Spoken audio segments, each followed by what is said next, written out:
हाँ तो दोस्तों, सायंट के क्वार्टर 2 के नंबर्स आ चुके हैं, तो उसी के बारे में हम इस वीडियो में बात करेंगे और जानेंगे कि आपको सायंट के अंदर इन्वेस्ट करना चाहिए या नहीं।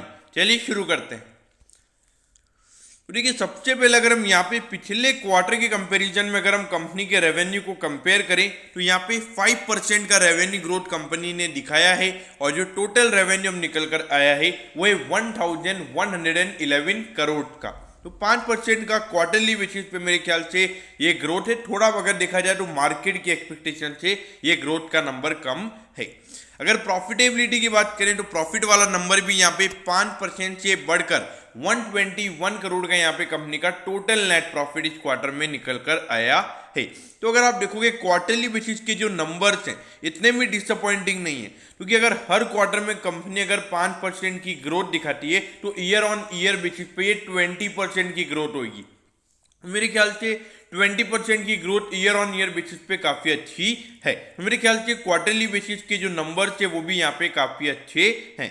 अब अगर हम ईयर ऑन ईयर बेसिस यानी कि जो पिछले साल के जुलाई से सितंबर वाले क्वार्टर से अगर हम कंपेयर करें तो उसके कंपैरिजन में यहाँ पे 10% से कंपनी का रेवेन्यू बढ़कर 1111 करोड़ का यहाँ पे कंपनी का टोटल रेवेन्यू निकल कर आया है।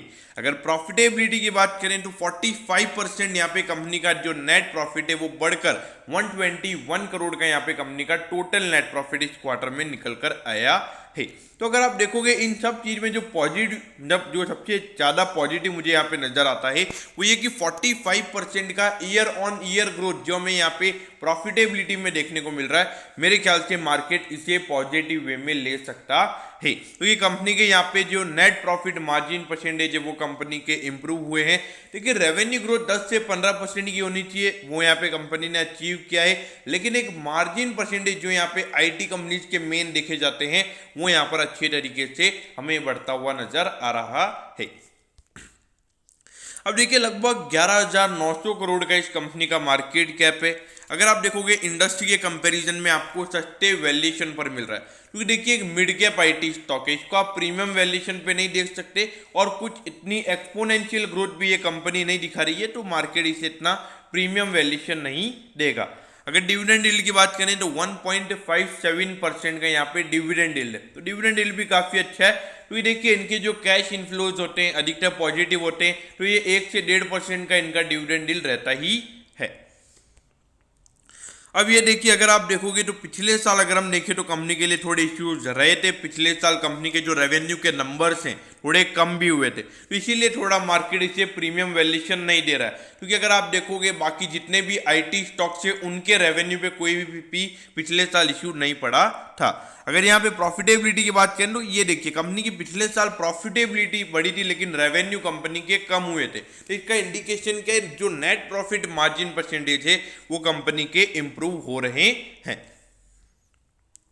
अब देखिए 1159 पे ये स्टॉक अभी ट्रेड हो रहा है और आज मार्केट ने ये एक्सपेक्ट किया, यानी कि जो माइंडट्री, विप्रो और इन्फोसिस के नंबर्स आए थे तो वहां पे मार्केट ने एक्सपेक्ट किया और आज अगर आप देखोगे 7% ये स्टॉक को आज मार्केट ने ऊपर क्लोज किया। देखिए, मेरे ख्याल से जिस तरीके से ये स्टॉक भागा है उतने यहाँ पे नंबर्स अच्छे नहीं आए हैं। थोड़ा कल मेरे ख्याल से स्टॉक पे सेलिंग प्रेशर रह सकता है।